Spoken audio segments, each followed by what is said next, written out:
ഈ വർഷത്തെ നമ്മുടെ കൺവെൻഷൻ്റെ സമാപന ദിവസത്തിലെ അവസാന സന്ദേശത്തിലേക്ക് നമ്മൾ കടന്നു വരുമ്പോൾ യോഹന്നാൻ്റെ സുവിശേഷം 2-ാം അധ്യായം 1 മുതലുള്ള തിരുവചനങ്ങൾ നമ്മൾ ധ്യാന ചിന്തയായി എടുക്കും. യോഹന്നാൻ 2:1 മുതൽ. 3-ാം ദിവസം ഗലീലയിലെ കാനായിൽ ഒരു വിവാഹ വിരുന്ന് നടന്നു.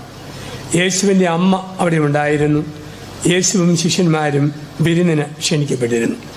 അവിടെ വീഞ്ഞ് തീർന്നു പോയപ്പോൾ യേശുവിൻ്റെ അമ്മ അവനോട് പറഞ്ഞു, അവർക്ക് വീഞ്ഞില്ല. യേശു അവളോട് പറഞ്ഞു, സ്ത്രീയെ, എനിക്കും നിനക്കും എന്ത്? എൻ്റെ സമയം ഇനിയും ആയിട്ടില്ല. അവൻ്റെ അമ്മ പരിചാരകരോട് പറഞ്ഞു, അവൻ നിങ്ങളോട് പറയുന്നത് ചെയ്യുവൻ. യഹൂദരുടെ ശുദ്ധീകരണ കർമ്മത്തിനുള്ള വെള്ളം നിറയ്ക്കുന്ന 6 കൽഭരണികൾ അവിടെ ഉണ്ടായിരുന്നു. ഓരോന്നിലും 2-3 അളവ് കൊള്ളുമായിരുന്നു.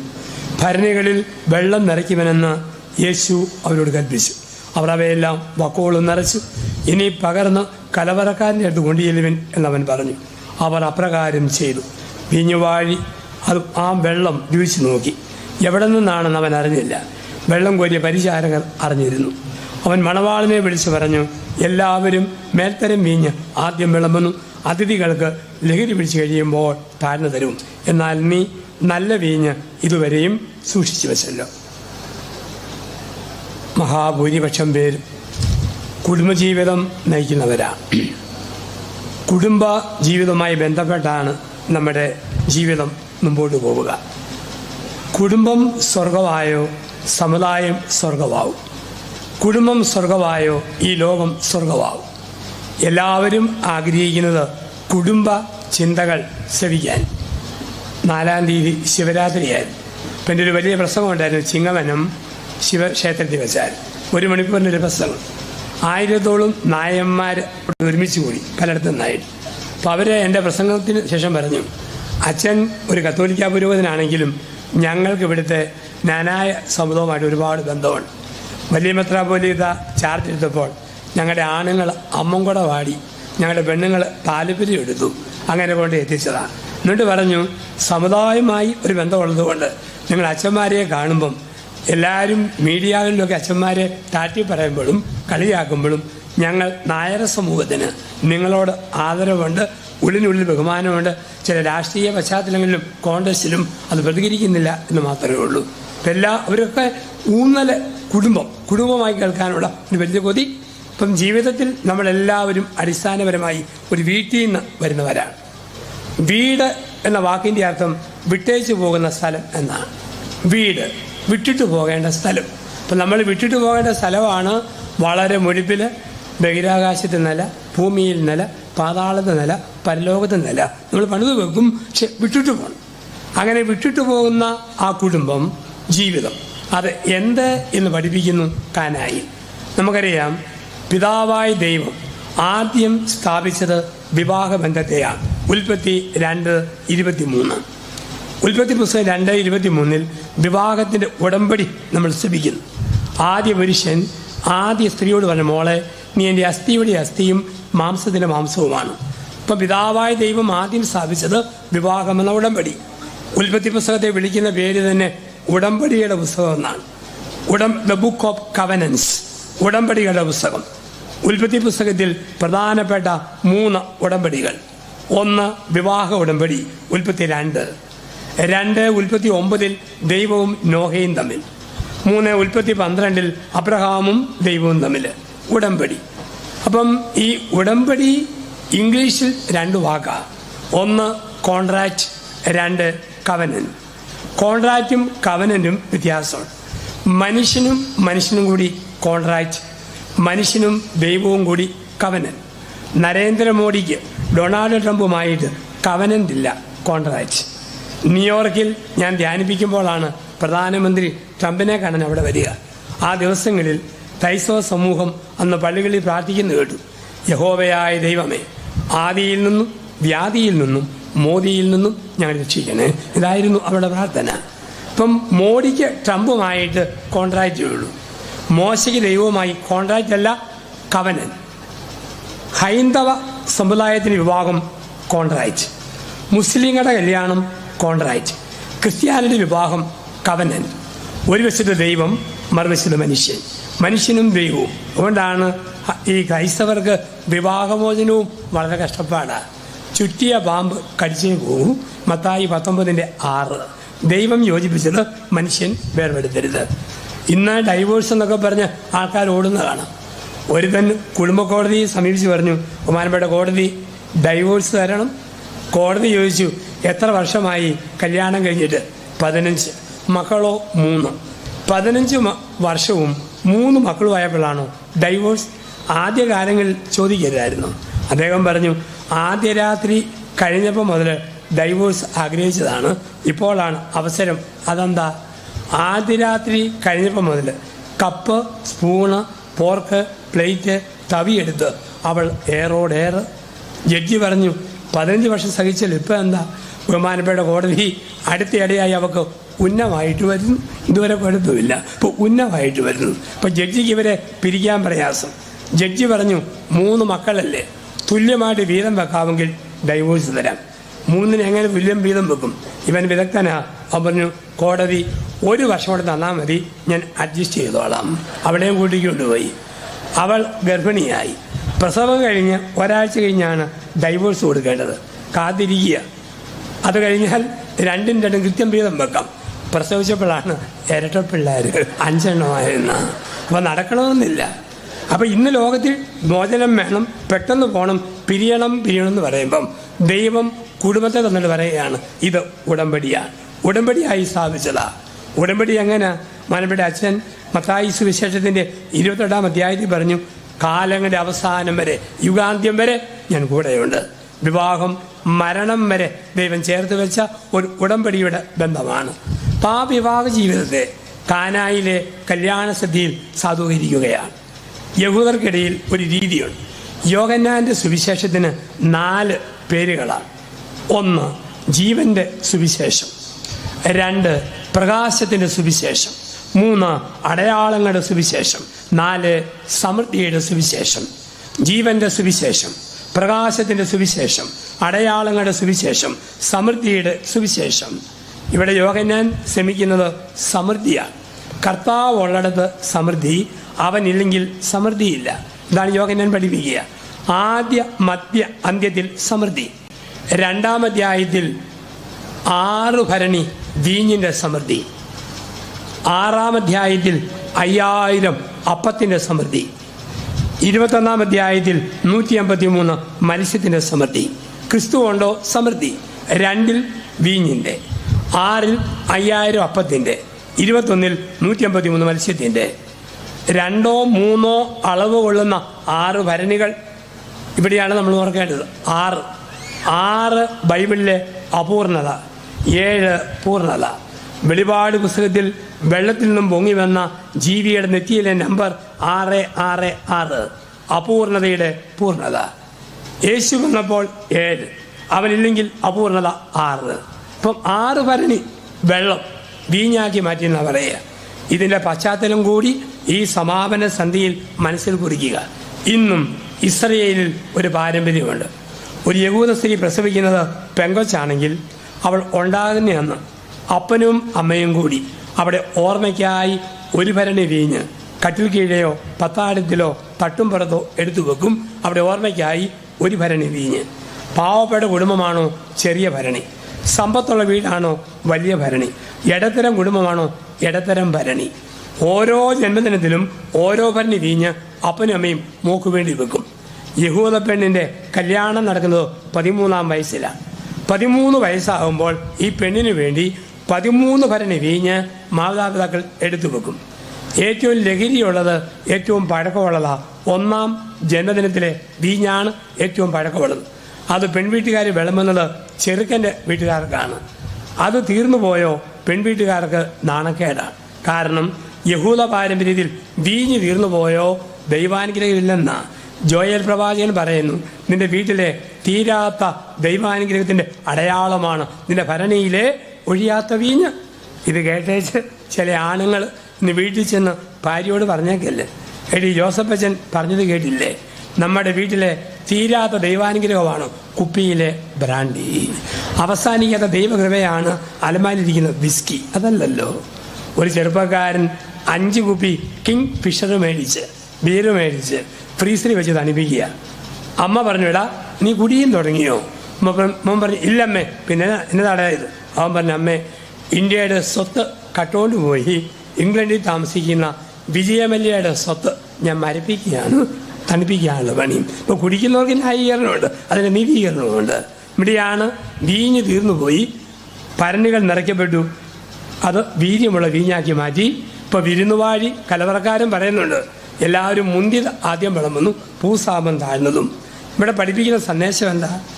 കർത്താവ് യേശു മിശിഹ ഉള്ളിടത്ത് സമൃദ്ധി, ഇതാണ് പഠിപ്പിക്കുക. അവനുള്ളിടത്തൊക്കെ സമൃദ്ധി. യോഹന്നാന്റെ സുവിശേഷം മുഴുവൻ സമൃദ്ധിയുടെ പ്രതീകമായ വെള്ളമാണ്. വെള്ളം സമൃദ്ധിയെ സൂചിപ്പിക്കും. 1-ാം അധ്യായം മുതൽ 21-ാം അധ്യായം വരെ യോഹന്നാനിൽ വെള്ളം നിറഞ്ഞു നിൽക്കും. 1-ാം അധ്യായത്തിൽ വെള്ളത്തിൽ മീൻ പിടിച്ച മുക്കുവരെ ശിഷ്യരാക്കി. 2-ാം അധ്യായത്തിൽ വെള്ളം വീഞ്ഞാക്കി. 3-ാം അധ്യായത്തിൽ വീണ്ടും ജനിക്കണം നിക്കോദേമൂസിനോട് ഒരു വെള്ളത്തിൻ്റെ സൂചന. 4-ാം അധ്യായത്തിൽ യാക്കോബിന്റെ കിണറ്റിൽ വെള്ളം കോരാൻ വരുന്ന സമറിയാക്കാരി സ്ത്രീ. 5-ാം അധ്യായത്തിൽ ബെത്സേദ കുളത്തിലെ വെള്ളം. 6-ാം അധ്യായത്തിൽ വെള്ളത്തിന്റെ മുകളിൽ നടക്കുന്നു. 7-ാം അധ്യായത്തിൽ ദാഹിക്കുന്നവൻ വന്ന് കുടിക്കട്ടെ വെള്ളം. 9-ാം അധ്യായത്തിൽ ശീലോഹ കുളത്തിലെ വെള്ളം. 13-ാം അധ്യായത്തിൽ വെള്ളം കൊണ്ട് പാദം കഴുകുന്നു. 21-ാം അധ്യായത്തിൽ വെള്ളത്തിന്റെ തീരത്ത് അപ്പവും മീനും ചുട്ട് അമ്മ മനസ്സിന്റെ വാത്സല്യത്തോടെ കാത്തിരിക്കുന്ന ഗുരുവിന്റെ ചിത്രം. യോഹന്നാൻ പഠിപ്പിക്കുന്നു, കർത്താവുണ്ടോ സമൃദ്ധി, അവനുണ്ടോ സമൃദ്ധി. തന്നെയുമല്ല, ഈ ക്രിസ്തുവിന് ഒരു പ്രത്യേകതയുണ്ട്. അവൻ വരുമ്പോൾ ഡെൻസിറ്റി വർദ്ധിപ്പിക്കുന്നവനാണ്. അവൻ വരുമ്പോൾ സാന്ദ്രത ഡെൻസിറ്റി വർദ്ധിപ്പിക്കും. അവൻ വെള്ളത്തിങ്ക വന്നപ്പം ഡെൻസിറ്റി വർദ്ധിച്ചു, വീഞ്ഞായി. അച്ഛൻ്റെ കൂടെ അൾത്താരയിൽ അവൻ വരുമ്പോൾ വീഞ്ഞിൻ്റെ ഡെൻസിറ്റി വർദ്ധിച്ച് അത് രക്തമായിട്ട് മാറും. അവനില്ലെങ്കിൽ കുർബാന പോലും വെറും വെള്ളം. അവനുണ്ടെങ്കിൽ ചെറിയ നമസ്കാരം പോലും രക്തം. അവനുണ്ടോ സാന്ദ്രതയുണ്ട്, അവനില്ലേ സാന്ദ്രതയില്ല. കല്യാണം കഴിക്കുമ്പോൾ വെറും വെള്ളം, ഇഷ്ടം. കുറേ നാൾ കഴിയുമ്പോൾ രക്തം, സ്നേഹം. ഇഷ്ടത്തിൽ ആരംഭിച്ച് സ്നേഹത്തിൽ വളരുന്നതാണ് ദാമ്പത്യം എന്ന് പറയുക. കർത്താവ് വരുമ്പോൾ ഡെൻസിറ്റി വർദ്ധിക്കും. ഇഷ്ടപ്പെടാൻ മുടിയുടെ നീളം, വയറിൻ്റെ മിനുസം, മസിലിൻ്റെ മുഴുപ്പ്, ബ്ലൗസിൻ്റെ മിനുക്കം, സാരിയുടെ തിളക്കം, സ്വർണത്തിൻ്റെ മഞ്ഞ നിറം, ഇത്രയുണ്ടോ ഇഷ്ടം. പക്ഷെ പല്ല് പറഞ്ഞാലും മോണയൊട്ടിയാലും കൺപോളയിൽ പീള കെട്ടിയാലും ഒരെണ്ണമുണ്ട്, അത് സ്നേഹം. ഡെൻസിറ്റി വർദ്ധിക്കുമ്പോൾ സ്നേഹം. കുടുംബത്തിൽ ഇഷ്ടത്തിൽ ആരംഭിച്ച് സ്നേഹത്തിലേക്ക് വളരണം. ഒരു നോൺ വെജ് ഹോട്ടലിൽ 75 വയസ്സുള്ള അപ്പനും 72കാരി അമ്മയും കൂടെ ചിക്കൻ ബിരിയാണി കഴിക്കും. കുറേ കോളേജ് പിള്ളേർ ഇടിച്ചു കയറിച്ചു. അവർ നോക്കുമ്പം ഇവർ രണ്ടുപേരും കൂടെ ചിക്കൻ ബിരിയാണി കഴിക്കുക. ആദ്യം ഭർത്താവ് കഴിക്കും, എന്നിട്ട് പൊക്കി കൊടുക്കും. ഭാര്യ കഴിക്കും, നീട്ടി കൊടുക്കും. ഭർത്താവ് കഴിക്കും, എടുത്തു കൊടുക്കും. ഭാര്യ കഴിക്കും, ഉന്തി കൊടുക്കും. അരമണിക്കൂറായിട്ട് കുട്ടികൾ പറഞ്ഞു, അങ്കിളിനും ആൻറ്റിക്കും പൈസ ഇല്ലാത്തതുകൊണ്ടല്ലേ പിശുക്കി കഴിക്കുന്നത്. ഞങ്ങളുടെ വക ഒരു ചിക്കൻ ബിരിയാണി സ്പോൺസർ ചെയ്യാൻ പോവുക.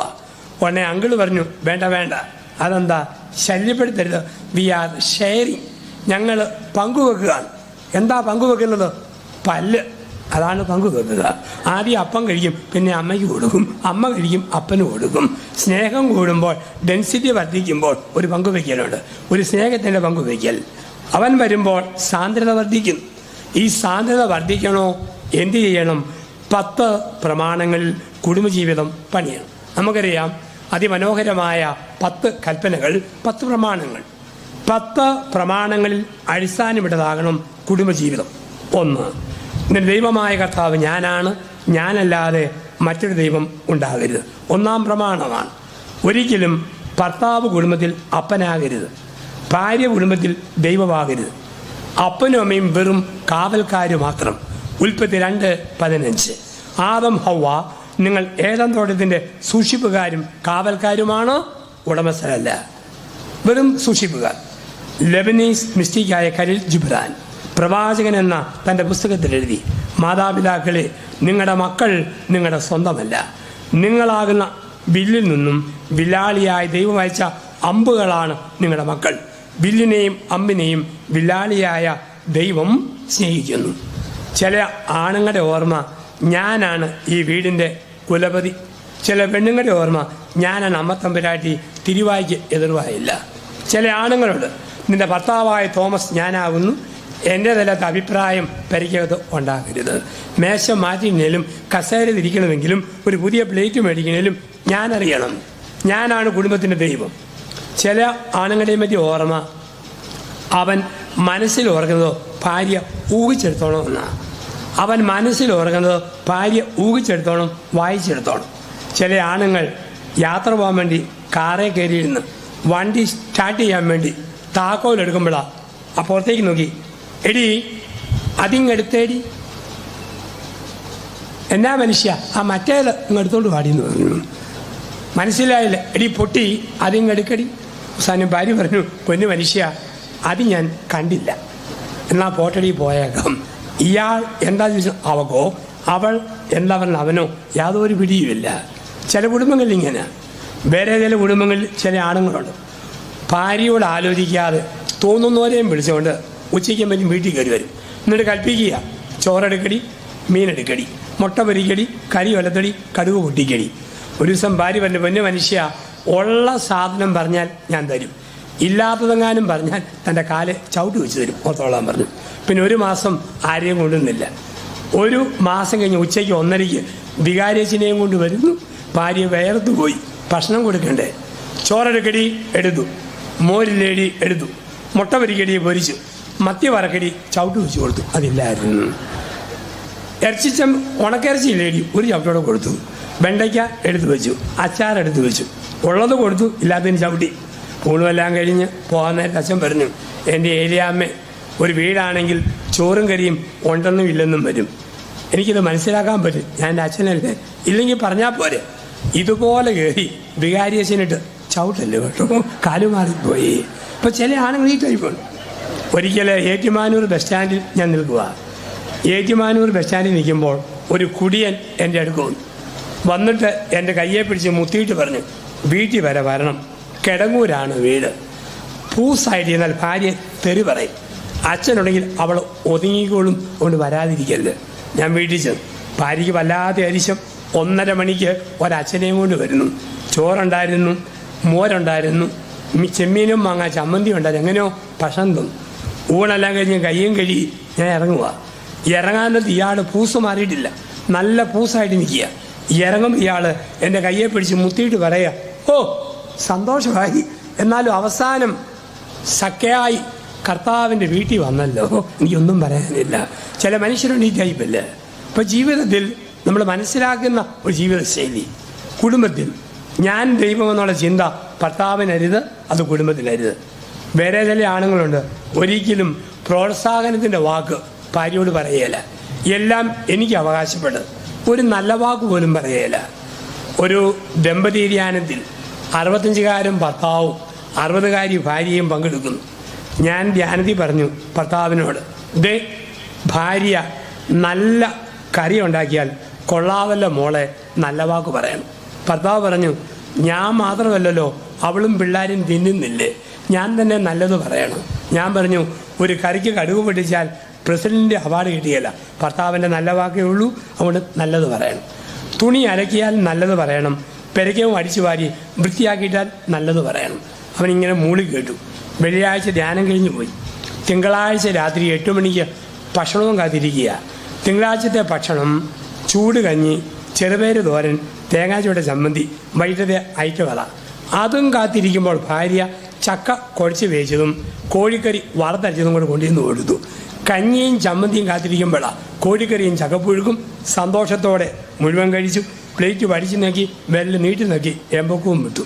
ഇത് കഴിഞ്ഞപ്പോഴാണ് ഓർത്തത്, അച്ഛൻ പറഞ്ഞില്ലേ നല്ലത് പറയണമെന്ന്. അവൻ പറഞ്ഞു, എൻ്റെ സൂസമ്മ കഴിഞ്ഞ 32 വർഷത്തിനിടയിൽ ഇത്രയും രുചിയുള്ള ഭക്ഷണം ആദ്യം കഴിക്കുക, എന്നാ നല്ല രുചിയായി. ഒരു പ്രോത്സാഹനം.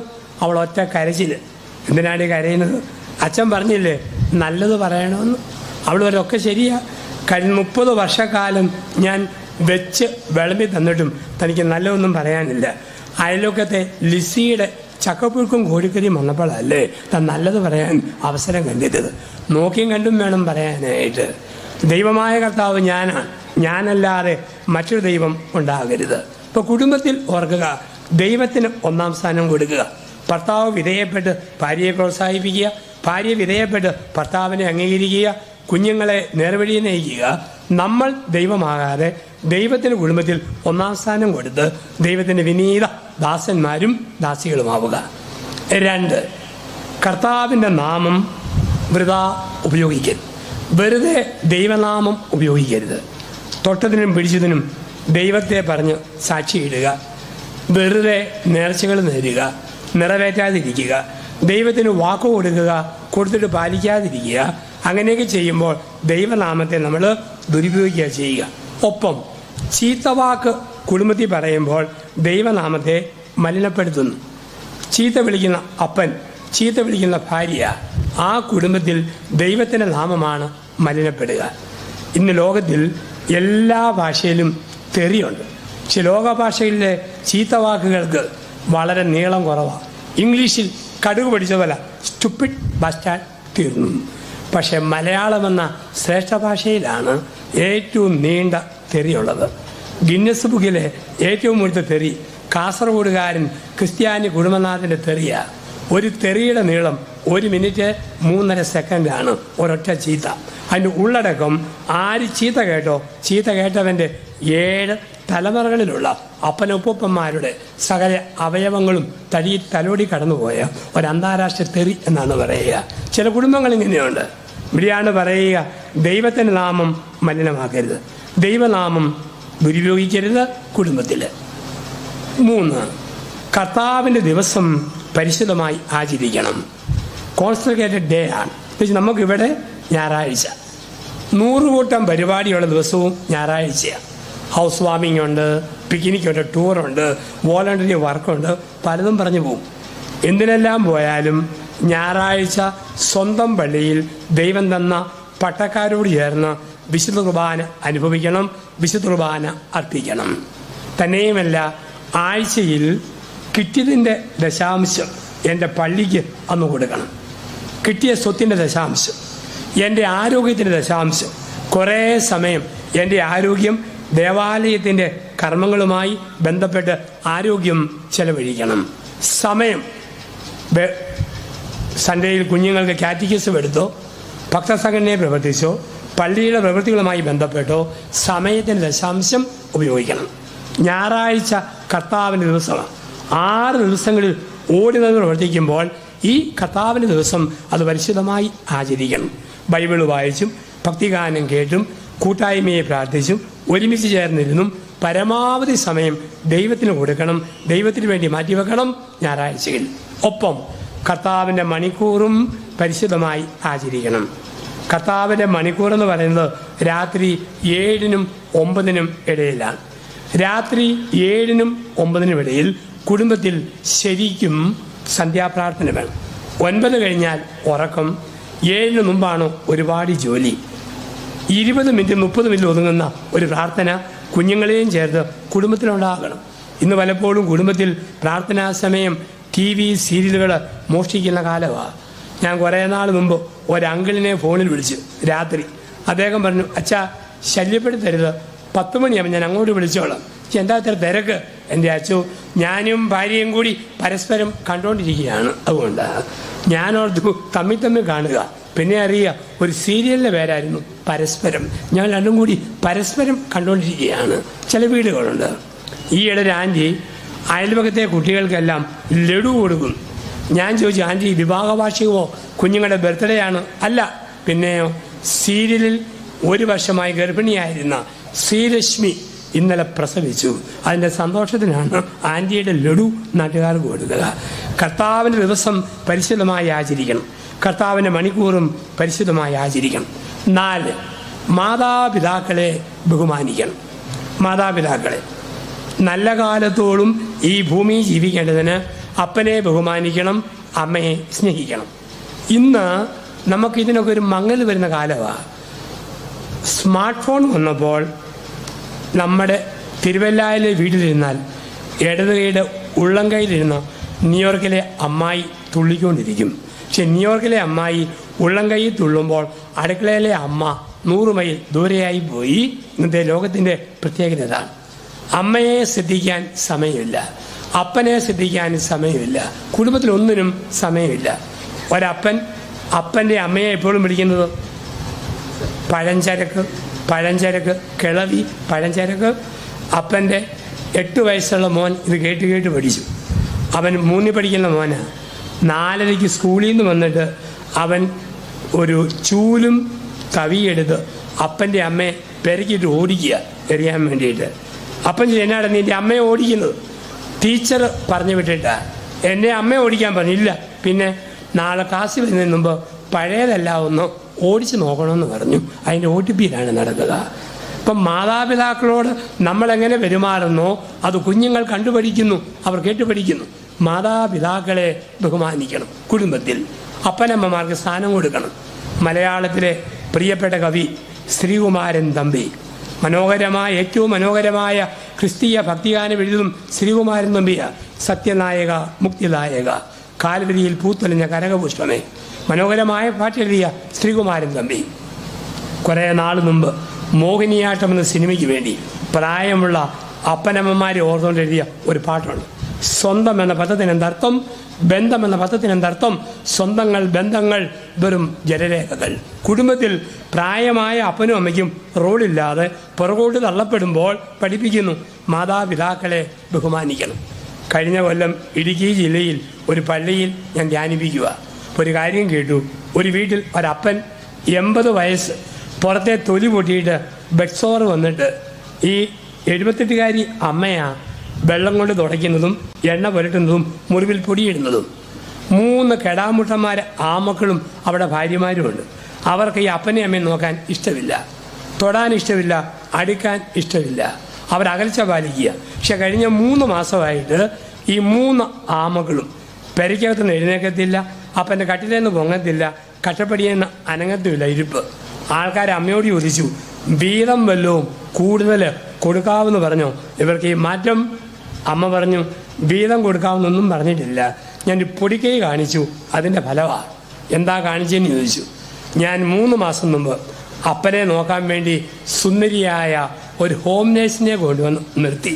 പിന്നെ ഇവന്മാർ മുറിയിൽ നിന്ന് പൊങ്ങത്തുമില്ല, കട്ടിൽ നിന്ന് എഴുന്നേക്കത്തുമില്ല, വാതുപടിയിൽ നിന്നൊരു അകലത്തുമില്ല. അപ്പനെ നോക്കണേ പോലും ബോണസായിട്ട് ഒരു ഹോം നേഴ്സ് കുടുംബത്തിൽ വേണം. അവിടെയാണ് പറയുക, മാതാപിതാക്കളെ ബഹുമാനിക്കണം, മാതാപിതാക്കളെ ബഹുമാനിക്കണം, മാതാപിതാക്കളെ ആദരിക്കണം. നിങ്ങൾ എങ്ങനെ നിങ്ങളുടെ അപ്പനോടും അമ്മയോടും പെരുമാറുമോ അത് നിങ്ങളുടെ മക്കളും കണ്ടുപഠിക്കും. ഞങ്ങളുടെ അച്ഛന്മാരുടെ ഒരു സെമിനാറിൽ ക്ലാസ് എടുക്കാൻ വേണ്ടി ഒരു കോളേജ് പ്രൊഫസറെ കൊണ്ടുവന്നു. അദ്ദേഹം പറഞ്ഞു, അച്ഛന്മാരായ നിങ്ങളുടെ അപ്പവും വീഞ്ഞു വെളുക്കുന്ന കൈകളേക്കാൾ പരിശുദ്ധമാണ് വൃദ്ധനായ എൻ്റെ ചുളു വീണ ഈ കൈകൾ. വാർദ്ധക്യത്തിൽ തളർന്നു കിടന്ന എൻ്റെ അപ്പൻ്റെ മലമൂത്രങ്ങൾ 2 വർഷക്കാലം ഈ കൈ കൊണ്ട് തുടച്ച് വൃത്തിയാക്കിയതാ. എൻ്റെ അപ്പനെ ശുശ്രൂഷിച്ച കൈകൾ ബലിയർപ്പിക്കുന്ന പുരോഹിതൻ്റെ കരങ്ങളേക്കാൾ പരിശുദ്ധമാണ്. മാതാപിതാക്കളെ അങ്ങനെ കാണുന്ന ലോകമുണ്ട്. ഒരു വീട്ടിൽ 75കാരൻ വല്യപ്പൻ ചാരികസേരെ കാലം നീട്ടി പത്രം വായിക്കുന്നു. 7 വയസ്സുള്ള പേരക്കുട്ടി പറഞ്ഞു, വല്യപ്പ കണ്ണാടി ഊരിയിട്ട് കണ്ണൊന്നടയ്ക്കാവോ? വല്യപ്പൻ ചോദിച്ചു, കളിക്കാനാണോ? കണ്ണടച്ചാൽ പറയാം. പത്രവായന കൈകളിലാ, കണ്ണടയ്ക്കാം. പത്രം വായിച്ചു. വല്യപ്പൻ പറഞ്ഞു, വാടാ. ഇനി കണ്ണടച്ചു. അവൻ വന്ന് കണ്ണെ പിടിച്ചു നോക്കി. ശരിക്കും അടച്ചല്ലേ? അടച്ചു. അവൻ, ഇനി ഞങ്ങളുടെ വീട് നമുക്ക് നൽകിയ കുടുംബജീവിതം ഈ ഭൂമിയിൽ വീര്യമുള്ള വീഞ്ഞു പോലെ ആകണമെങ്കിൽ, മനോഹരമായ ഉടമ്പടിയുടെ ഒരു അടയാളമായിട്ട് നിൽക്കണമെങ്കിൽ 10 പ്രമാണങ്ങളിൽ അടിസ്ഥാനമിട്ട് കുടുംബജീവിതം നയിക്കണം. അതിൽ 4 നമ്മൾ കണ്ടു. ദൈവത്തിന് 1-ാം സ്ഥാനം കൊടുക്കുക, ദൈവത്തിൻ്റെ നാമം പാഴായി പറയാതിരിക്കുക, ദൈവത്തിന് കൊടുക്കുന്ന വാക്കുകൾ നിറവേറ്റുക, കർത്താവിൻ്റെ ദിവസവും കർത്താവിൻ്റെ മണിക്കൂറും പരിശുദ്ധമായി ആചരിക്കുക, മാതാപിതാക്കളെ ബഹുമാനിക്കുക. 5ാമത് പറയുന്നു, കൊല്ലരുത്. ജീവൻ തന്നത് ദൈവമാണ്, ജീവൻ എടുക്കാൻ ദൈവത്തിന് മാത്രമേ അവകാശമുള്ളൂ. ജെറമിയ പ്രവചനം 1:5. നിന്റെ അമ്മയുടെ ഉദരത്തിൽ നീ ഉരുവാക്കപ്പെട്ട നിമിഷം തന്നെ ഞാൻ നിന്നെ അറിഞ്ഞു, തിരഞ്ഞെടുത്തു. ജീവൻ തന്ന ദൈവത്തിനെ ജീവനെടുക്കാൻ അവകാശമുള്ളൂ. അബോർഷൻ, ഗർഭഛിദ്രം, ഇതൊക്കെ നടത്തുന്ന കുടുംബങ്ങളിൽ ജീവിക്കുന്ന മക്കളുടെ മേൽ ഒരു ശാപത്തിൻ്റെ വാൾ എന്നും തൂങ്ങിക്കിടക്കും. അങ്ങനെയുള്ള തിന്മ സമ്പത്തുള്ള കുടുംബത്തിൽ സംഭവിച്ചെങ്കിൽ ഏതെങ്കിലും പാവപ്പെട്ട സ്ത്രീയുടെ സുഖപ്രസവത്തിന് പൈസ ചെലവഴിച്ചും പാവപ്പെട്ട കുഞ്ഞുങ്ങളെ പഠിപ്പിക്കാൻ സഹായിച്ചും സമ്പത്ത് കൊണ്ട് പരിഹാരം ചെയ്യണം. അത് പ്രായശ്ചിത്തത്തിൻ്റെ രീതിയുവാ. ട്രംപ് എന്തെല്ലാം അബദ്ധങ്ങൾ പറഞ്ഞാലും ഒരു ദൈവാനുഗ്രഹമുള്ള മനുഷ്യനാണ്. കാരണം അമേരിക്കൻ പ്രസിഡൻ്റായി അദ്ദേഹം ചാർജ് എടുത്തതിന് ശേഷം ആദ്യം ഒപ്പിട്ടത് അമേരിക്കയിലെ അബോർഷൻ ക്ലിനിക്കുകൾ നിത്യമായി അടയ്ക്കുവാനുള്ള കൽപ്പനയാണ്. രണ്ടാമത് ഒപ്പിട്ടത് ഗർഭഛിദ്രത്തിന് ഫണ്ട് കൊടുക്കുന്ന ഫണ്ടിങ് ഏജൻസിയെ അമേരിക്കയിൽ നിരോധിച്ചു. ജീവന്റെ മൂല്യത്തിന് വില കൊടുക്കുന്നതിൻ്റെ ഒരു അനുഗ്രഹം ആ മനുഷ്യനുണ്ടെന്ന് ഞാൻ പൂർണ്ണമായും വിശ്വസിക്കുന്നു. കൊല്ലരുതെന്ന് പറയുമ്പോൾ അതിൻ്റെ മറ്റൊരു വശം ജീവിക്കാൻ അനുവദിക്കണം. മക്കളെ പ്രസവിക്കാൻ കഴിവുള്ളവർ, സാമ്പത്തികമായും ബലമുള്ളവർ വെറുതെ കണക്ക് കൂടി 1, 2 എന്ന് പറഞ്ഞ് സന്താന ജന്മം നിർത്തരുത്. ദൈവത്തിൻ്റെ പദ്ധതി ഒരു കുടുംബത്തിൽ 5-6 എണ്ണം വേണമെന്നുള്ളതാണ്. അങ്ങനെ ഇല്ലേ എന്ത് സംഭവിക്കും? ഒരെണ്ണത്തെ കൊണ്ട് 6ൻ്റെ പ്രകടനം ദൈവം കാഴ്ചവെപ്പിക്കും. നമ്മളിന്ന് കാണുന്ന കാഴ്ചകളുമാണ്. ഞാൻ ജനുവരി 26-ാം തീയതി എരുമേലി കൊല്ലമള വെച്ചൂച്ചര അടുത്ത് ഒരു പള്ളിയിൽ പോയി. ഒരു വീട്ടിലെ ഭാര്യാഭർത്താക്കന്മാരുടെ വിവാഹത്തിൻ്റെ 60-ാം വാർഷികം. 24 മക്കളെ പ്രസവിച്ച അമ്മ, ഇരട്ടകളൊന്നുമില്ല, ഒറ്റയ്ക്കായിട്ടുള്ള 24 കുഞ്ഞുങ്ങൾ. 6 പേര് മരിച്ചു. ഇന്നും വെച്ചൂച്ചരയിൽ 18 മക്കളുടെ അപ്പനമ്മമാർ ജീവിക്കുന്നു. വിവാഹത്തിൻ്റെ ഏറ്റവും വലിയ ആഘോഷം 98 പേരക്കുട്ടികളുടെ ഡാൻസും പ്രകടനമായിരുന്നു. ഞാൻ പറഞ്ഞത് പത്രത്തിൽ കൊടുക്കാവുന്ന ഒരു വാർത്തയാണല്ലോ. ഇന്നും മക്കൾക്ക് പരമാവധി ജന്മം കൊടുക്കുന്നവർ. ഞാൻ ദുബായ് YMCA ധ്യാനിപ്പിക്കുമ്പോൾ സ്വർണ്ണക്കടക്കാരൻ ജോയി ആലൂക്കാസ് ധ്യാനിക്കാം. ജോയി പറഞ്ഞു, അച്ഛാ 18 മക്കളിൽ ഞാൻ 13ാമത്തേതാ. ഇഷ്ടംപോലെ മക്കൾക്ക് ജന്മം കൊടുത്തു. എല്ലാവരും കഷ്ടപ്പെട്ട് അലഞ്ഞു ഇത്രയായി. കാരണം മിടുക്കനും മിടുക്കിയും ഉണ്ടാകുന്നത് ഒരു 2-3 എണ്ണം കഴിയുമ്പോഴാണ്. ടെണ്ടുൽക്കർ 4ാമത്തേത്, മദർ തെരേസ 5ാമത്തേത്, അബ്ദുൽ കലാം 7ാമത്തേത്, ടാഗോർ 14ാമത്തേത്. പ്രസവിക്കാൻ കഴിവും നോക്കാൻ പൗട്ടും ഉണ്ടായിട്ട് മനഃപൂർവ്വം 1, 2 മതിയെന്ന് വെച്ചാൽ തിരുവല്ലായിലും പരിസരത്തുള്ള നിങ്ങളുടെ വീട്ടിൽ ഒരു ടെണ്ടുൽക്കർ ഉണ്ടാകാനുള്ള സാധ്യത എന്നേക്കുമായി അടഞ്ഞു പോകുന്നു. ഓർക്കുക, മക്കൾക്ക് ജന്മം. ഇന്ന് കുടുംബ കോടതിയിലെ കേസെടുത്താൽ 100-ൽ 70% ഒറ്റപുത്രന്മാരുടെ കല്യാണമാണ്. ഒറ്റപുത്രിമാരെ കെട്ടിച്ചു വിട്ടതാണ്. അഡ്ജസ്റ്റ്മെൻ്റ് അറിയത്തില്ല. ചെന്നാൽ പോരും വിളക്കും പിരിഞ്ഞേക്കാം, പൊട്ടിത്തെറി, ബഹളം. കൂടുതൽ അംഗങ്ങളുണ്ടോ കൊണ്ടും കൊടുത്തും വളരും. അതിൻ്റെ നന്മയും അതിൻ്റെ പക്വതയും കുടുംബത്തിലുണ്ട്.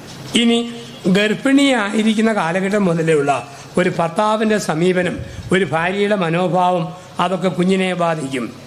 ഇടിമുഴക്കവും ഇടിമിന്നലും കേട്ട് ഒരു സ്ത്രീ ഞെട്ടിയാൽ പ്രസവിക്കുന്ന കുഞ്ഞ് ഞെട്ടിക്കൊണ്ടിരിക്കും, ഞരങ്ങിക്കൊണ്ടിരിക്കും.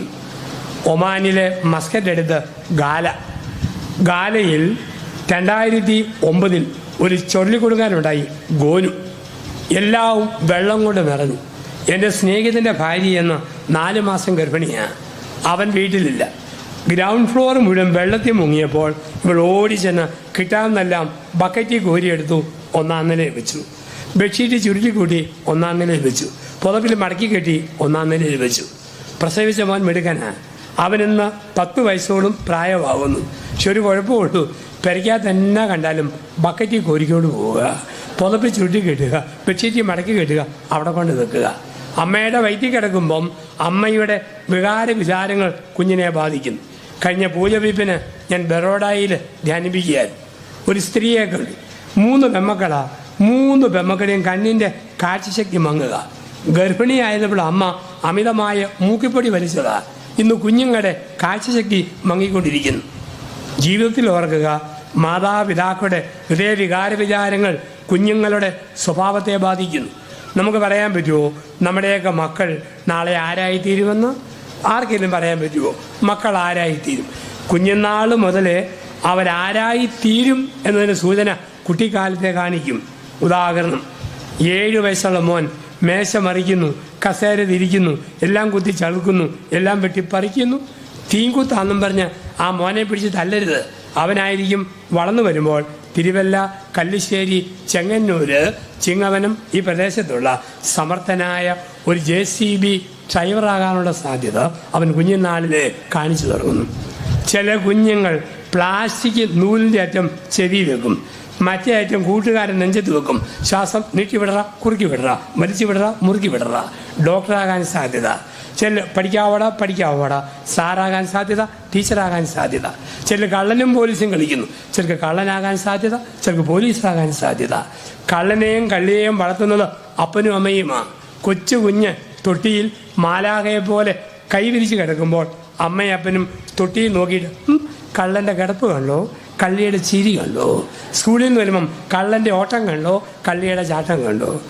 ആദ്യമായിട്ട് മക്കളെ നുണ പറയാൻ പഠിപ്പിക്കുന്നത് പെറ്റതള്ളയാണ്. ഇഡ്ഡലി പാത്രത്തിൽ ശർക്കര ചേർത്ത് വട്ടയപ്പം പുഴുങ്ങി വെക്കുമ്പം കുഞ്ഞമ്മയോട് അമ്മ അപ്പം അമ്മ കൈ വീശിട്ട് കാക്ക കൊണ്ടുപോയി. കൊച്ചത്ത് മുടിഞ്ഞ കാക്ക എൻ്റെ അപ്പവും കൊണ്ടുപോയോ. കരഞ്ഞപ്പോൾ അമ്മ പറഞ്ഞു ഇല്ല കേട്ടോ, അമ്മയുടെ തന്നെ ഉണ്ട്. നുണയുടെ 1-ാം പാഠം കൊച്ചാദ്യം പഠിക്കുന്നത് അമ്മയിൽ നിന്നാണ്. അറിയാതെ കൊടുക്കുന്ന പരിശീലനങ്ങൾ. അപ്പം ഈ കുഞ്ഞുങ്ങളെ ദൈവകൃപയിൽ വളർത്തുക, കൊല്ലരുത്, വളരാൻ അനുവദിക്കുക. അവിടെയാണ് 3 വിദ്യാഭ്യാസം മക്കൾക്ക് കൊടുത്തുകൊണ്ടിരിക്കണം. 1 ഭൗതിക വിദ്യാഭ്യാസം. എന്താ ഭൗതിക വിദ്യാഭ്യാസം? പരമാവധി പഠിപ്പിക്കണം. ഒപ്പം ചില പെരുമാറ്റങ്ങൾ പഠിപ്പിക്കണം. മക്കൾക്ക് പറഞ്ഞു കൊടുക്കണം യഥാർത്ഥ അങ്കിൾ ആരാ, നാട്ടിലെ അങ്കിൾ ആരാ, യഥാർത്ഥ ആൻറ്റി ആരാ, നാട്ടിലെ ആൻറ്റി ആരാ.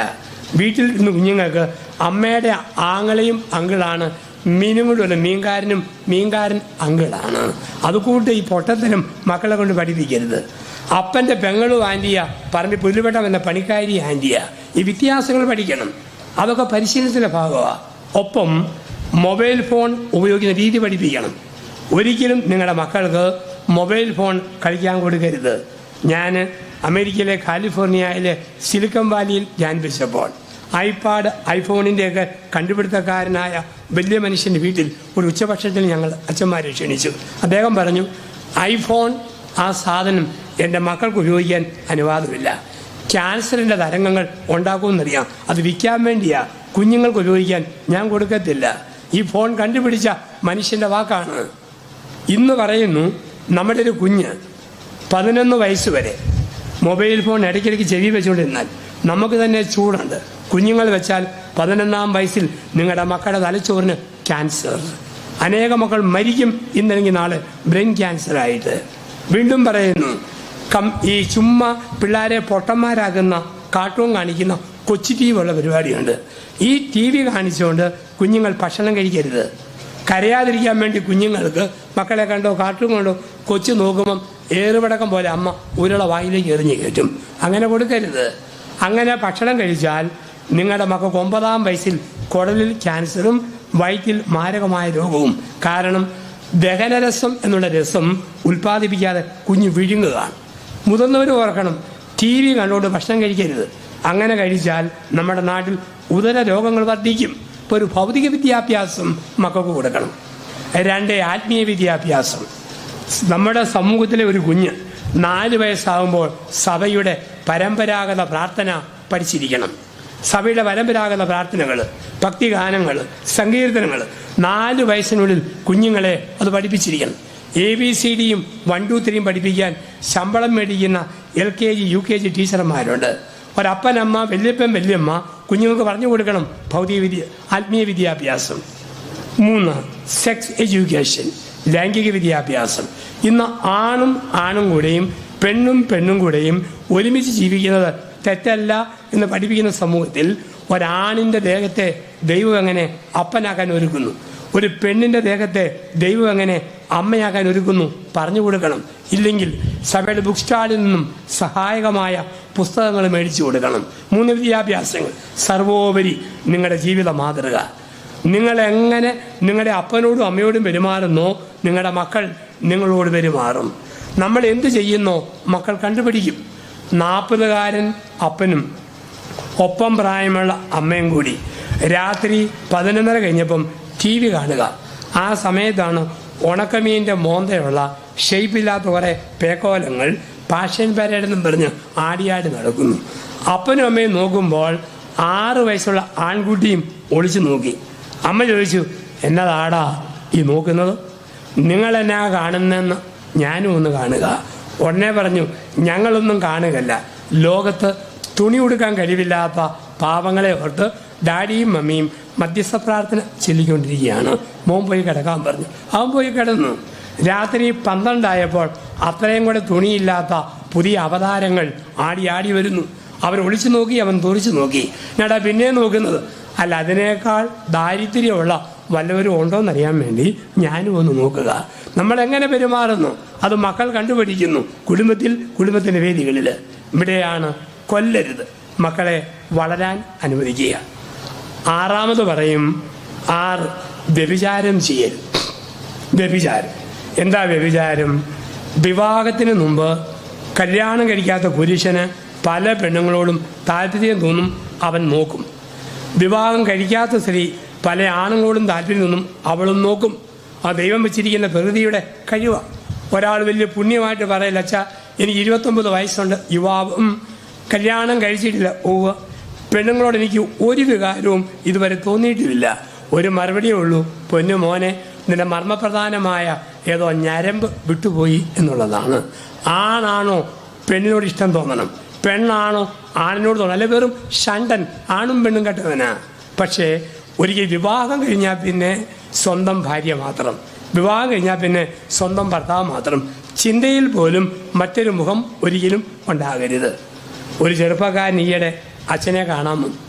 അവൻ പറഞ്ഞു, അച്ഛാ എനിക്ക് വയസ്സ് 30. അയൽവക്കത്തൊരു സ്ത്രീ, അവൾക്ക് വയസ്സ് 32. അവിടെ കെട്ടിയവൻ 4 വർഷമായി കാനഡയിലാണ്. അവൾ ഒറ്റയ്ക്ക് നിന്നും മടുത്തു. അവൾ എന്നോട് ചോദിക്കുക, ഇടയ്ക്കിടയ്ക്ക് എൻ്റെ കൂടെ വന്ന് നിന്ന് ഭർത്താവിനെ പോലെ ഒരാഴ്ച അഡ്ജസ്റ്റ് ചെയ്ത് പോകാമെന്ന്.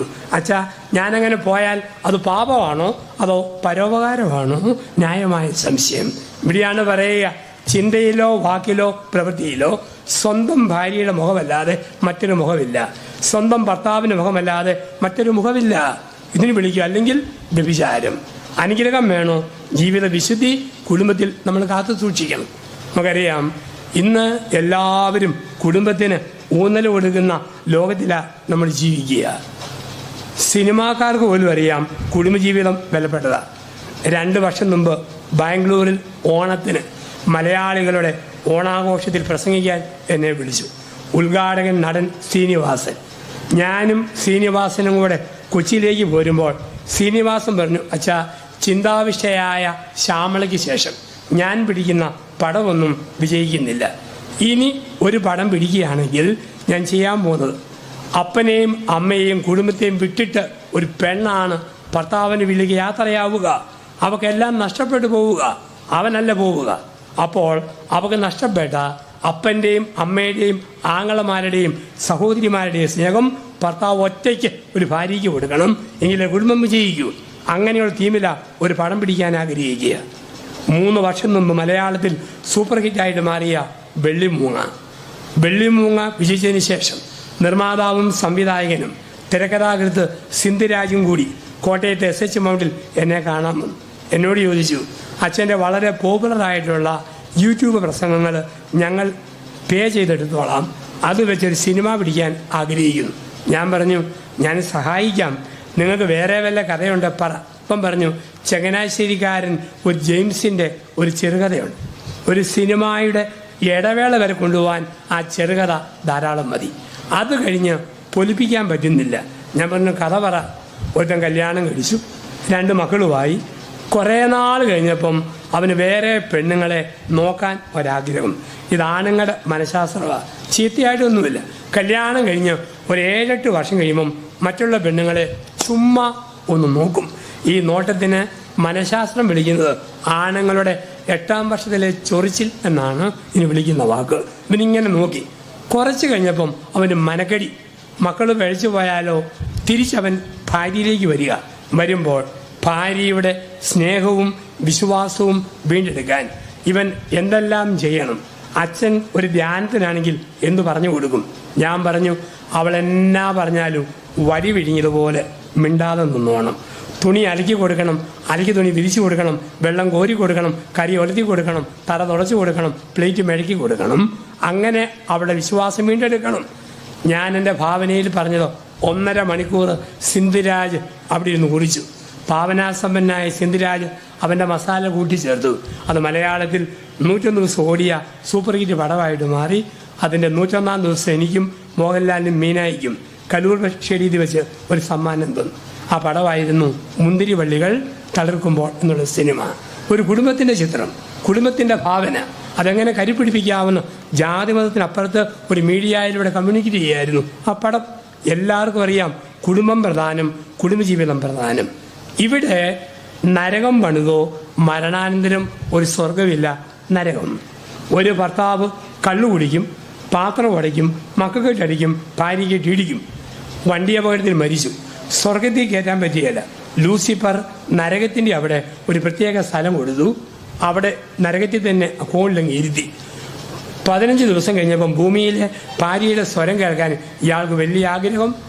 നരകത്തിലെ പ്രത്യേക ഫോൺ കൊടുത്തു. ഫോണിലൂടെ ഭൂമിയിലെ ഭാര്യയോട് 45 മിനിറ്റ് വർത്തമാനം പറഞ്ഞു പോയി. സമയം ഒത്തിരിയായി. അവസാനം ഈ ഫോൺ തിരിച്ചു കൊടുത്തിട്ട് ചോദിച്ചു, എന്ത് തുകയാണ് ഇവിടെ പേ ചെയ്യേണ്ടത്? അല്പം സമയം കൂടിപ്പോയി. ലൂസിഫർ പറഞ്ഞു, തുകയൊന്നും വേണ്ട, ഫ്രീ. അതെന്താ? നരകത്തിൽ നിന്ന് നരകത്തിലോട്ട് ലോക്കൽ കോളാണ്, പൈസയുടെ ആവശ്യമില്ല. ഭൂമിയിലെ നരകമാ നിത്യതയുടെ നരകം, ഭൂമിയിലെ സ്വർഗമാ നിത്യതയുടെ സ്വർഗം. മത്തായി ചേട്ടനും മറിയാമ്മ ചേട്ടത്തെയും. മത്തായി ചേട്ടൻ നല്ലയാളാ, കുടിച്ചാൽ പാത്രം ഉടയ്ക്കും, ഭാര്യയ്ക്കിട്ട് അടിക്കും.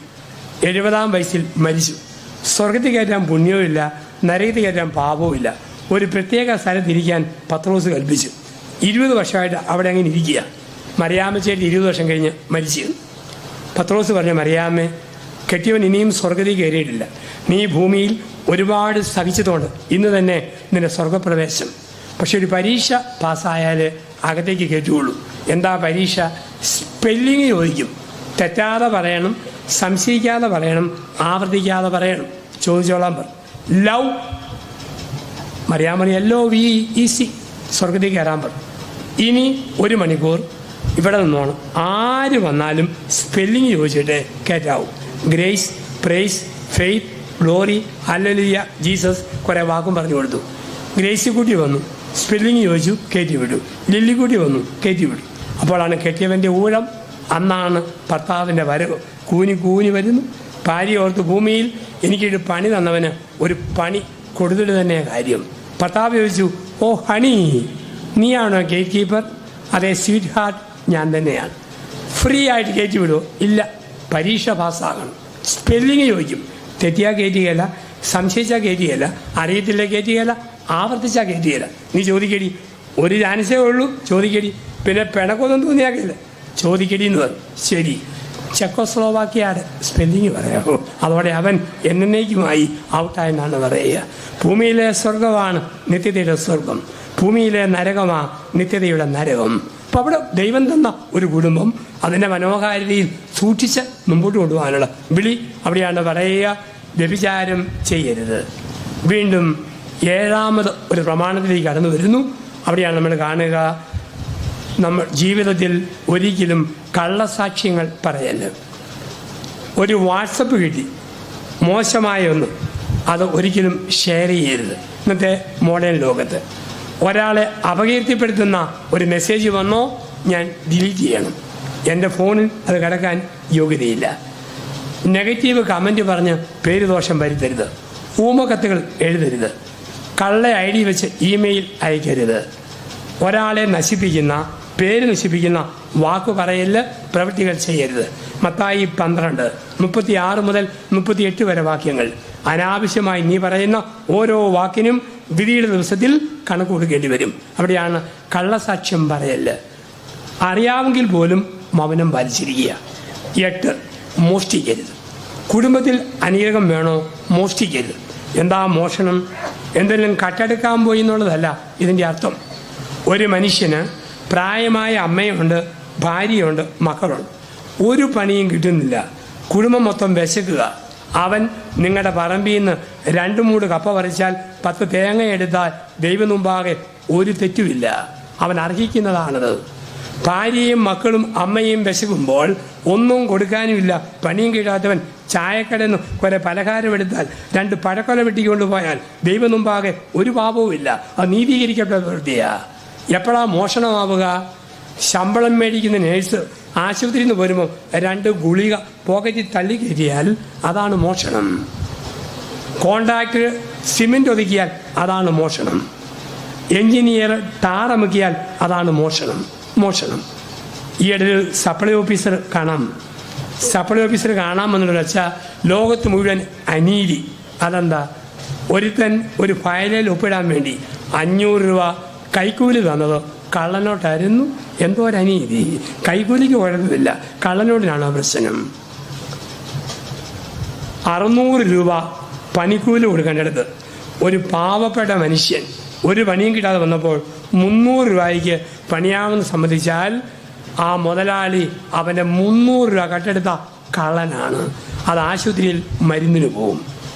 600 രൂപ മേടിച്ചിട്ട് 200 രൂപ പണി പണിയുന്ന പണിക്കാരൻ കള്ളനാണ്. അവനോ അവൻ്റെ മക്കളോ ഒരു കാലത്തും ഗതി പിടിക്കുകയല്ല. അർഹതയില്ലാത്ത കൊണ്ടുപോകുമ്പോൾ അതിന് വിളിക്കുന്ന വാക്ക് മോഷ്ടിക്കരുത്. 9, അന്യൻ്റെ വസ്തുക്കൾ ആഗ്രഹിക്കരുത്. കുടുംബത്തിൽ അനുഗ്രഹം വേണോ? ദൈവം തന്നതുകൊണ്ട് തൃപ്തിപ്പെടുക, മറ്റൊന്നിനെക്കുറിച്ച് ഓർക്കാതിരിക്കുക. എനിക്ക് 5 ലക്ഷം രൂപ മുടക്കുന്ന ഒരു കാറ് മേടിക്കാനുള്ള സാധ്യതയുണ്ട്. എൻ്റെ അയൽവാസിക്ക് 15 ലക്ഷത്തിൻ്റെ കാറ്. അവനോടൊപ്പം നിൽക്കാൻ വേണ്ടി കടം മേടിച്ച് ഞാൻ 15 തികച്ചാൽ ഞാൻ 9ാം പ്രമാണം ലംഘിക്കുന്നു. അന്യൻ്റെ വസ്തു ആഗ്രഹിക്കുന്നവൻ. എനിക്ക് 5 ലക്ഷത്തിൻ്റെ ഓർഡിനറി തട്ടിക്കൂട്ട് പെരപണിയാനേ പറ്റൂ. അയൽവാസിക്ക് 30 ലക്ഷത്തിൻ്റെ. അവനോടൊപ്പം നിൽക്കാൻ വേണ്ടി ലോണുമെടുത്ത് കടവും മേടിച്ച് 30 ലക്ഷത്തിന് വീട് പണിതാൽ 9ാം പ്രമാണത്തിൻ്റെ ലംഘനമാണ്. അന്യൻ്റെ വസ്തു അതുപോലാകാൻ ഞാൻ ആഗ്രഹിക്കരുത്. പ്രധാനമന്ത്രി കിട്ടുന്ന ചികിത്സ ഞാൻ പ്രതീക്ഷിക്കരുത്. എനിക്ക് കിട്ടുന്ന ചികിത്സ തിരുവല്ലായിലെ ഒരു തർമ്മക്കാരൻ പ്രതീക്ഷിക്കരുത്. ഓരോരുത്തർക്കും ദൈവം കൊടുത്ത ചോദ്യപേപ്പർ അതനുസരിച്ച് ഉത്തരവെഴുതണം. എനിക്കുള്ളതുകൊണ്ട് തൃപ്തി. ഇന്ന് മലയാളിയുടെ ഏറ്റവും വലിയ അപകടമാണ് 3 കോംപ്ലക്സുകൾ. 1 സുപ്പീരിയോറിറ്റി കോംപ്ലക്സ്, 2 ഇൻഫീരിയോറിറ്റി കോംപ്ലക്സ്, 3 എല്ലാം മേടിച്ചു കൂടുന്ന ഷോപ്പിംഗ് കോംപ്ലക്സ്. നമ്മുടെ പ്രശ്നം ഇതാ. നമുക്കിത് മതി എന്ന് പറയാൻ പഠിക്കുക, ആർത്തി കാണിക്കാതിരിക്കുക, അന്യൻ്റെ വസ്തു ആഗ്രഹിക്കരുത്. അവസാനിപ്പിക്കട്ടെ. 10ാമത്തെ പ്രമാണം, അന്യൻ്റെ ഭാര്യയെ ആഗ്രഹിക്കരുത്. അത് ആണുങ്ങളോട്. കൂട്ടുകാരായിട്ട് കെട്ടിയവനെ മോഹിക്കരുത്. അത് പെണ്ണുങ്ങളോട്. അതിൻ്റെ അർത്ഥം എന്താ? ഒരു വണ്ടിയെ കയറിയിട്ട് മറ്റൊരു വണ്ടിയെക്കുറിച്ച് ഒരിക്കലും ചിന്തിക്കരുത്. ഞാൻ തിരുവല്ലായിൽ നിൽക്കുക, എനിക്ക് കൊട്ടാരക്കരയ്ക്കും പോകണം, അതേസമയം മൂവാറ്റുപുഴയ്ക്കും പോകണം. ആദ്യം മൂവാറ്റുപുഴ വണ്ടിയെ കയറി ഇരിക്കുമ്പോൾ ഓർക്കുക, കൊട്ടാരക്കര വണ്ടി ആയിരുന്നെങ്കിൽ കല്ലിശ്ശേരി കാണാമായിരുന്നു, ചെങ്ങന്നൂർ കാണാമായിരുന്നു. അങ്ങനെ കണ്ട് എനിക്ക് പന്തളം കാണാം, അടൂർ കാണാം, മൈലം കാണാം, കൊട്ടാരക്കര കാണാമെന്ന് ഒരിക്കലും മൂവാറ്റുപുഴ വണ്ടി കയറിയിട്ട് ഓർക്കണം. മൂവാറ്റുപുഴ വണ്ടി കയറുമ്പോൾ മുതൽ ആസ്വദിക്കാൻ പഠിക്കണം. ചങ്ങനാശ്ശേരി, കുറിച്ചി, ചിങ്ങവനം, കോട്ടയം, ഏറ്റുമാനൂർ, കുറവലങ്ങാട്, കൂത്താട്ടുകുളം, മൂവാറ്റുപുഴ ആസ്വദിക്കാൻ പഠിക്കണം. ഞാൻ കത്തോലിക്ക സഭയിൽ പൗരോഹിത്യത്തിൻ്റെ വണ്ടിയെ കയറിയിട്ട് ഇത് 25 വർഷം ഈ വർഷം പൂർത്തിയായി. ഞാൻ ഓർക്കുക, കല്യാണത്തിൻ്റെ വണ്ടിയാണ്. കൊക്കോ കണ്ടേനെയും കോഴി കണ്ടേനെയും കാറ് കണ്ടേനെയും വീട് കണ്ടേനെയും ഞാൻ ഓർക്കരുത്. എനിക്ക് കിട്ടിയ വണ്ടി കൊണ്ട് ഞാൻ സന്തോഷിക്കണം. എൻ്റെ വണ്ടി തെറ്റിപ്പോയോ ദൈവമേന്ന് ഓർക്കുമ്പോഴാണ് എൻ്റെ കൂടെ കോളേജിൽ പഠിച്ച 3 മക്കളുടെ അപ്പൻ്റെ കത്ത്. പൊന്നി ജോസഫച്ച അപ്പനായൊരു ഇനി അച്ഛനാക്കുന്ന സഭ വന്നുകൊണ്ടും അവൻ്റെ വണ്ടിയും എടുത്തു. കുറേ നാൾ മുമ്പ് ചേട്ടൻ ചോദിച്ചു, ജോസഫച്ചന് അച്ഛനായി കഴിഞ്ഞ് എന്നേലും പെണ്ണ് കെട്ടണമെന്ന് കാര്യമായി തോന്നിയിട്ടുണ്ടോ? ഞാൻ ചോദിച്ചു, അതെന്താ? അച്ഛൻ്റെ പ്രസംഗം കഴിഞ്ഞ് ഞങ്ങൾ കുടുംബത്തോടെ ചിരിക്കാറുണ്ട്, അച്ഛന് വേണ്ടാത്ത വല്ല തോന്നലും ഉണ്ടോയെന്ന് അറിയാൻ വേണ്ടി ചോദിച്ചതാണ്. ഞാൻ പറഞ്ഞു, 3 മാസം മുമ്പ് ശക്തമായിട്ട് പെണ്ണ് കെട്ടണമെന്ന് എനിക്കൊന്ന് തോന്നിയായിരുന്നു. അതെന്നാ? ധ്യാനിപ്പിച്ച് മടുത്തു വന്നു. തുണി അലക്കി വലതുകൈയുടെ ഒരം പറഞ്ഞു പോയപ്പോൾ ഒരു ഭാര്യ ഉണ്ടായിരുന്നെങ്കിൽ അലക്കി കിട്ടിയതിനെല്ലോ എന്ന് ഞാനൊന്ന് ഓർത്തുപോയി. പിന്നെ മനുഷ്യൻ പറഞ്ഞു, പൊന്നി യോസഫച്ച ഇനി മേലിൽ അങ്ങനെ ഓർത്തേക്കരുത്. അതെന്താ? എൻ്റെ അച്ചു എൻ്റെ പേപ്പർ നോക്കി ഇന്നും അവിടെ സകലമാന തുണിയും എന്നെ കൊണ്ട് അച്ഛ അവൾ അലക്കിപ്പിക്കുന്നത്. എവിടെയാണോ അവിടെ സന്തോഷം, അതിനപ്പുറത്തേക്ക് ചിന്തിക്കാതിരിക്കുക. ദൈവം തന്ന വീട് അത് ഭൂമിയിൽ സ്വർഗമാകട്ടെ. അങ്ങനെ സ്വർഗമാക്കി മാറ്റുവാൻ നല്ലവനായ കർത്താവ് നമ്മളെ അനുഗ്രഹിക്കട്ടെ. അതിന് ഈ ഒത്തുവരവും നമ്മുടെ ഘടനായ കൺവെൻഷൻ്റെ സമാപന ദിവസ ചിന്തകളും പ്രാർത്ഥനകളും നമ്മളെ ശക്തിപ്പെടുത്തട്ടെ. നല്ലവനായ കർത്താവ് വീണ്ടും വരുന്നവൻ നമ്മെ ഓരോരുത്തരെയും അവൻ്റെ വിശുദ്ധ പക്ഷത്തിനോട് ചേർത്ത് നിർത്തട്ടെ. ആമേൻ.